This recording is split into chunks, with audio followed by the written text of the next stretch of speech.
Simple सा मेरा एक क्वेश्चन है कि एक इस कद के नेता जो कि पहले कहते हैं कि वो कसाई है और कसाईयों के वहाँ से जो बच के आया जो गया वो आज तक बच के नहीं आया, वहाँ से मर के ही आया। ये उतरे थे 70% मेरे अपने रिश्तेदार लगे थे। मतलब 4 दशकों से आप लोग पावर में रहे और 4 दशकों में आप ये देखते रहे कि हम अपने रिश्तेदार कहाँ कहाँ अकोमोडेट करें। मैं तो अगर एक कैबिनेट मंत्री ये कहते हैं कि 70% मेरे रिश्तेदार लगे हुए हैं, पहले उनके वो जो 50% more than 50% of the employees जो डॉक्टर एम्प्लॉइज हैं वो कौन से हैं, वो भी तो वहीं लगे हुए हैं उनके रिश्तेदार। नमस्कार दर्शकों, स्वागत है आपका स्ट्रेट लाइन में और मैं हूं आपके साथ मोहित कोतवाल।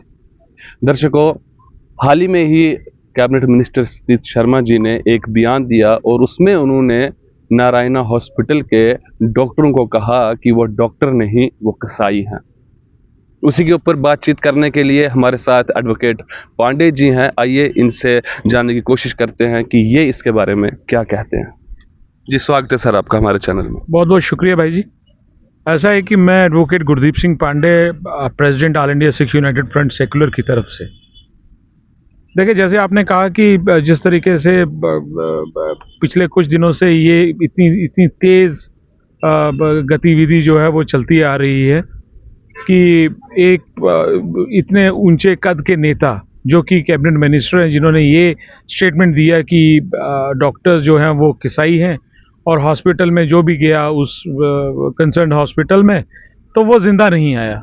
तो मुझे दुख के साथ ये कहना पड़ रहा है कि इस कद के नेता को इस तरीके की स्टेटमेंट देते हुए मुझे लगता है कि उनको बड़ा सोच समझ के इसके ऊपर ये स्टेटमेंट देनी चाहिए थी, क्योंकि उनके जो मरहूम वालिद साहब जो कि एक स्टेट्समैन थे और एक कदावर नेता थे, और उनका बेटा इस तरीके की अगर बात करेगा तो मुझे लगता है कि कहीं ना कहीं जो वो डॉक्टर्स में इनसिक्योरिटी का जो इनसिक्योरिटी की जो भावना है वो कहीं ना कहीं आ ही जाती है। तो लिहाजा ये है कि देखा जाए तो डॉक्टर्स जो है, पहले तो हम ऊपर वाले को इबादत से देखते हैं और दूसरा डॉक्टर्स ही हैं जो कि इंसान को नई जिंदगी या उनको उनकी सेहत और इन चीज़ों के बारे में देखते हैं।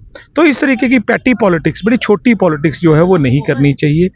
और मुझे मुझे मुझे ये लगता है कि जिस तरीके से उन्होंने ये स्टेटमेंट उन डॉक्टर्स के बारे में दी है, उन्हें उनसे माफ़ी मांगनी चाहिए। और मुझे ये ऐसा नहीं है कि मुझे कोई नारायणा हॉस्पिटल से बहुत ज़्यादा प्यार है।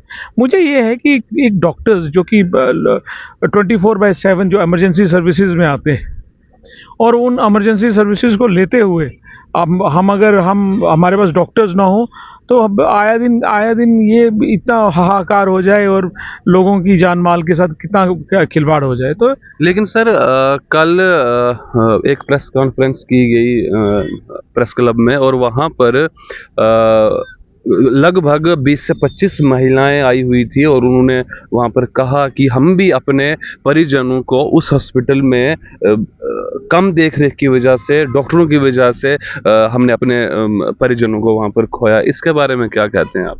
शायद उन स्टेटमेंट्स को मैंने भी देखा। उसमें देखें, उसमें एक बड़ी एक लाजमी सी बात है। कोविड-19 के टाइम में एक प्रोटोकॉल था कि जिसमें कि ऐसा कोई शख्स नहीं था, चाहे वो वीआईपी था, चाहे वो वीवीआईपी था, चाहे वो आम आदमी था, चाहे वो या मेरी तरह गरीब इंसान था। तो एक प्रोटोकॉल था कि उनके साथ उनकी फैमिली का एक ही आदमी रह सकता था, क्योंकि और लोगों के भी इन्वॉल्व होने के पूरे चांसेस थे। और ये गवर्नमेंट ऑफ इंडिया तमाम प्रोटोकॉल्स को फॉलो करते हुए इस चीज़ को किया गया। मगर मुझे इससे ये नहीं है कि दुख सबको होता है, किसी के घर के परिजन अगर जाएगा तो मुझे लगता है उसको दुख उतना ही होगा जितना मुझे भी दुख है। और ये सिर्फ नारायणा के लिए फिट नहीं बैठता। ये हम अगर बाहर वाले हॉस्पिटल्स की, पीजीआईज की बात करें, डीएमसीज की बात करें, गवर्नमेंट हॉस्पिटल्स हमारे वाले जेएंडके की बात करें, सौरा की बात करें, तो हम उसकी बात करते हैं। हम इसमें सिर्फ एक सिंपल सा मेरा एक क्वेश्चन है कि एक इस कद के नेता जो कि पहले कहते हैं कि वो कसाई है और कसाईयों के वहाँ से जो बच के आया, जो गया वो आज तक बच के नहीं आया, वहाँ से मर के ही आया। और यहाँ पे हमारी ये जो हॉस्पिटल है, ये श्राइन के उस चंदे से चलता है, जो कि नॉट ओनली इन इंडिया। जी बिल्कुल, माता वैष्णो देवी के यानी कि चरणों के नीचे हॉस्पिटल है और उन्हीं के चंदे के साथ ये हॉस्पिटल चलता है। तो देखा जाता है एडवोकेट साहब कि गोल्डन कार्ड वाले जो लोग हैं उनका इलाज अलग जगह पर किया जाता है और जो ऐसे इलाज करवाने जाते हैं उनका इलाज प्रॉपर हॉस्पिटल में किया जाता है और उनको नॉन एसी में रखा जाता है और पैसे वाले को एसी में रखा जाता है। ये तो मैंने खुद भी वहां पर जाके देखा। देखें, ऐसा है, अब आप मुझे एक छोटी सी मैं आपसे रिक्वेस्ट करूंगा। पिछले 3 महीने से गोल्डन कार्ड जो था वो बंद था। क्या उस वक्त भी नारायणा हॉस्पिटल ने क्या बंद कर दिया था लोगों का उपचार करना? वो तो फ्री ऑफ कॉस्ट तब भी करते रहे। 3 महीने उन्होंने किया। अगर उनका प्रोटोकॉल देखा जाए तो उन्होंने तो आज तक किसी पेशेंट को मना ही नहीं किया। और ये जो गोल्डन कार्ड की सुविधा है, वो हम अगर बख्शीनगर हॉस्पिटल की बात करें, यहाँ पे भी एक अलग यूनिट है। हम गांधीनगर की बात करें, वहाँ पे भी अलग यूनिट्स हैं। हम बाहर के हॉस्पिटल्स की बात करें, वहाँ पे भी अलग यूनिट्स हैं। सौरा की बात करें, वहाँ की पे भी अलग यूनिट्स। तो हर जगह जो है एक प्रोटोकॉल को फॉलो किया जाता है। नहीं, लेकिन देखिए वहां से भी पैसे कटते हैं। वो पैसे हैं, वो भी तो पैसे हैं ना, जिस यानी कि गोल्डन कार्ड वाले। फिर ये भेदभाव क्यों किया जाता है कि हर हॉस्पिटल में यूनिट अलग अलग बनाए गए हैं? इसके ऊपर क्या कहना है आपका? देखें, मैंने आपको पहले भी कहा कि मेरा नारायणा हॉस्पिटल के साथ कोई पर्सनल जाती संबंध नहीं है। मेरा एक फर्टिनिटी को लेके है कि एक डॉक्टर्स के बारे में इस तरीके की कड़वे अल्फाज बोलना एक कैबिनेट मंत्री को शोभा नहीं देता। और 3 दिन पहले उनका एक और स्टेटमेंट आता जिसमें कहते हैं ना मैं तो बिल्कुल भी ऐसी गल नहीं की है, उत्थे तो 70% मेरे अपने रिश्तेदार लगे थे। मतलब 4 दशकों से आप लोग पावर में रहे और 4 दशकों में आप ये देखते रहे कि हम अपने रिश्तेदार कहाँ कहाँ अकोमोडेट करें। मैं तो कहता हूं इसके ऊपर एक इंडिपेंडेंट सीबीआई इंक्वायरी होनी चाहिए। जी बिल्कुल। कि और उन महिलाओं ने, जो हमारी पहले बात हो रही थी कि जो प्रेस कॉन्फ्रेंस हुई, वो भी सीबीआई की इंक्वायरी चाह रहे हैं कि वहां पर हमारे साथ, हमारे परिजनों के साथ जो कुछ हुआ, कितने लोगों की वहां पर मृत्युएं हो रही हैं, किस किस कारणों के साथ हो रही हैं, तो वो भी सीबीआई की इंक्वायरी चाह रहे हैं।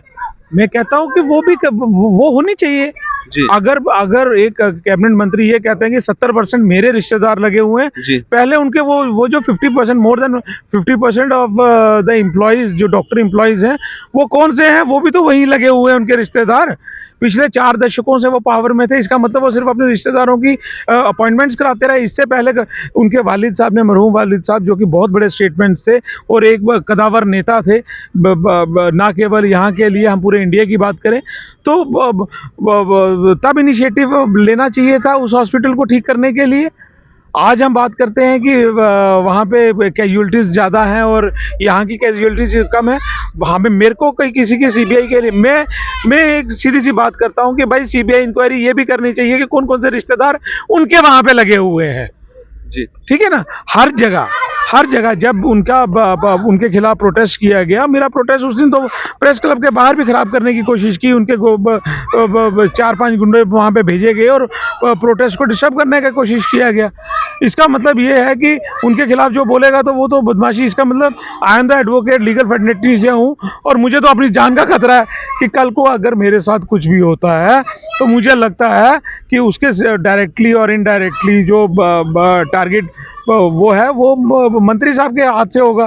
तो मैं ये कहना चाहता हूँ, मैंने आपको पहले भी कहा, सेंटर में भी कहता हूँ और लास्ट में भी एक ही बात क्लियर करके वाज़ेह करना चाहता हूँ कि एक डॉक्टर फर्टिनिटी एक बहुत उच्च क्लास की फर्टिनिटी कहा जाता है। ऊपर वाला पहले, फिर हम डॉक्टर्स को इसके लिए वो कहते हैं। उसके लिए इस तरीके के कड़वे लफ्ज़ जो थे, कसाई कहना, वो मुझे लगता है वो ठीक नहीं था। इस पे उनको माफ़ी मांगनी चाहिए। एलजी साहब को इसके ऊपर एक कड़ी कमेटी जो है वो गठित करनी चाहिए। इनके रिश्तेदारों का पता लगाना चाहिए कि कौन से 50% ज़्यादा इनके एम्प्लॉयज़ जो है इनके सगे रिश्तेदार हैं। और चाहे कोई और सीबीआई इंक्वायरी मांगे कि वहाँ पे ट्रीटमेंट ठीक होती या नहीं होती, उसके मैं उस फेवर में मैं ना जाऊँगा, ना मुझे जाने की ज़रूरत है। मुझे एक फर्टिनिटी से प्यार है। कल अगर एडवोकेट्स, हम मेरी अपनी फर्टिनिटी के किसी भी एक वकील के साथ कोई गलत होगा तो I am the first one two stand, मैं उसके साथ हमेशा खड़ा रहूँगा, क्योंकि वो मेरी फर्टिनिटी है भाई। वकील जो है वो एक इंसाफ दिलवाने का काम करता है, पिलर ऑफ द सोसाइटी है, जैसे आप एक पिलर ऑफ द सोसाइटी हो। लेकिन आप जनता के साथ नहीं हैं। अगर जनता चाह रही है, महिलाएं वहां पर, मैंने आपको कहा कि 20 से 25 महिलाएं आई वहां पर, उसमें से कुछ एडवोकेट भी थी, उसमें से कुछ डॉक्टर भी थी, वो भी मांग कर रहे हैं कि हमें भी सीबीआई की इंक्वायरी यहाँ पर कराई जाए। कोविड के टाइम में जो वहाँ पर लोगों ने अपने परिजन खोए हैं, जो महिलाएं वहाँ पर आई थी, तो उसके आप नहीं चाहते हैं कि अगर वो बाहर निकले हैं, वो मीडिया में बाइटें दे रहे हैं, वो कह रहे हैं, मीडिया का सहारा ले रहे हैं, अब वो कह रहे हैं कि हम कोर्ट के दरवाजे भी खटखटाएंगे, तो आपको नहीं लगता है कि एक सीबीआई इंक्वायरी उनकी तरफ से भी होनी चाहिए हॉस्पिटल की? देखिए, मैंने पहले भी आपको कह दिया, मेरी नारायणा हॉस्पिटल के लिए कोई प्यार मोहब्बत या वो नहीं है कि वहाँ पे अगर ट्रीटमेंट अच्छी नहीं हो रही तो मैं उसको रोकने के लिए ये सारा कुछ। मेरा ये है कि भाई वो उनकी जो सीबीआई इंक्वायरी है, अगर वो जुडिशियल है तो वो जुडिशियल होनी चाहिए, क्यों नहीं होनी चाहिए? अगर ट्रीटमेंट अच्छा नहीं होता तो फिर सारे हॉस्पिटल्स को जेएंडके के सिर्फ बस मेरा सिर्फ ये है कि एक कदावर नेता, एक मंत्री को ऐसी स्टेटमेंट देता अच्छा नहीं लगता। जम्मू में उनके सुर कुछ और श्रीनगर में सुर कुछ और। इसका मतलब वो कश्मीर सेंट्रिक पॉलिटिक्स जो है वो बंधुआ मजदूरों की तरह जम्मू में यहाँ पे फॉलो कराना चाहते हैं। यहाँ पे डिवाइसिव पैटी पॉलिटिक्स को यूज़ करके तो लोगों को पोलराइज करना चाहते हैं। तो इस तरीके का जो है मेरे को लगता है कि इस तरीके की स्टेटमेंट जो है उनको नहीं देनी चाहिए थी। रही उन महिलाओं की, तो मैं कहता हूँ मेरे इमोशंस भी उनके साथ पूरी तरह जुड़े हुए हैं, क्योंकि वो भी मेरी माँ और बहनों की तरह हैं। अगर उनकी कोई डिमांड है तो that they should carry forward. तो बाकी ये है कि मैंने आपको कह दिया कि उस फर्टिनिटी के बारे में अगर कोई अभद्र भाषा यूज़ की है मंत्री जी ने, वो सिर्फ डॉक्टर्स, नारायणा के डॉक्टर्स नहीं, doctors is what, doctors in journal in the fraternity itself, जी। वो चाहे किसी भी हॉस्पिटल का हो। अब आप चाहते हैं कि सतीश शर्मा जी माफ़ी मांगे कि भाई ये जो अभद्र भाषा मैंने यूज़ की है ये गलत यूज़ की है, और ये जो बंधु मजदूरों वाला काम जो मैं कर रहा हूँ कश्मीर सेंट्रिक पॉलिटिक्स को देखते हुए वो ना किया जाए, और यहाँ पे डिवाइसिव पॉलिटिक्स जो है उसको यूज़ ना किया जाए, और यहाँ पे पैटी पॉलिटिक्स को इन्वॉल्व ना किया जाए। लिहाजा ये है यहाँ पे जोड़ के रखने की ज़रूरत है, लोगों को हीलिंग टच पॉलिसी की ज़रूरत है। गरीब इंसान जो है अगर वहाँ पे जाता है तो वो डॉक्टर्स ही हैं जो कि उसको ट्रीट करते हैं। वहाँ पे मैं काला कोट डाल के और वकील बन के वहाँ जाके उसकी ट्रीटमेंट नहीं कर सकता। आप चीज़ों को और मुद्दों को उजागरित कर सकते हैं, उससे ज़्यादा हम किसी की ट्रीटमेंट नहीं कर सकते। तो लिहाजा ये है, ये एक डॉक्टर नहीं, ये सभी डॉक्टर्स को एक गाली का शब्द है कि बूचर्स। सो मेरी ये रिक्वेस्ट है कि, लेकिन मुझे लगता है कि उन्होंने खास करके टारगेट किया था नारायणा हॉस्पिटल को और उसके डॉक्टर्स को। नहीं, आप उसके डॉक्टर्स को, आपने खुद मान लिया कि उसके डॉक्टर्स को, मतलब कि डॉक्टर्स के लिए, पर्टिकुलर डॉक्टर्स को, ठीक है कि नहीं? फिर डॉक्टर्स को अगर किया था तो 3 दिन पहले उनका जो स्टेटमेंट था उसमें नहीं मैं तो सारे डॉक्टर यहाँ आख्या क्या नहीं, मेरे तो 70% more than 50% of the doctor जेडे वो मेरे अपने रिश्तेदार लगे थे। अब आप चाहते हैं कि उसके ऊपर भी सीबीआई इंक्वायरी होनी चाहिए जी। वो पैसिफाई कराएं, वो वहां पे आइडेंटिफाई कराएं कौन कौन से डॉक्टर्स हैं जी, है ना, कौन कौन से डॉक्टर्स है ना, उनके रिश्तेदार भी तो वहीं पे हैं। इसका मतलब अगर कुछ चंद लोग जो हैं वो कसाई हो गए तो बाकी डॉक्टर्स साफ सुथरे हो गए, क्योंकि वो उनके रिश्तेदार हैं। 4 दशकों से पावर में रहते हुए वो अपने रिश्तेदारों को डॉक्टर लगवाते रहे। मतलब आज हम जो नौजवान बेकार बेचारा एमबीबीएस करके 6,000 रुपए की नौकरी कर रहा है वो डॉक्टर्स नहीं, ऐसा ही है ना जी। तो लिहाजा ये है कि मुझे इतना ग्रेव या डीप जाने की ज़रूरत नहीं है। मुझे सिर्फ इतना है कि डॉक्टर फर्टिनिटी से उनको माफ़ी मांगनी चाहिए, और एलजी साहब से मैं पुरजोर ये गुजारिश करता हूँ कि इसके ऊपर एक सीबीआई इंक्वायरी होनी चाहिए, और वो भी इंडिपेंडेंट सीबीआई इंक्वायरी होनी चाहिए कि कौन कौन से उनके रिश्तेदार लगे हैं। रिश्तेदारों को भी तो पता चलना चाहिए ना जी कि उनके जो रिलेटिव्स हैं वो इस कदावर नेता होने के बावजूद इस तरीके का अभद्र शब्द जो है वो डॉक्टरों के लिए यूज कर रहे हैं।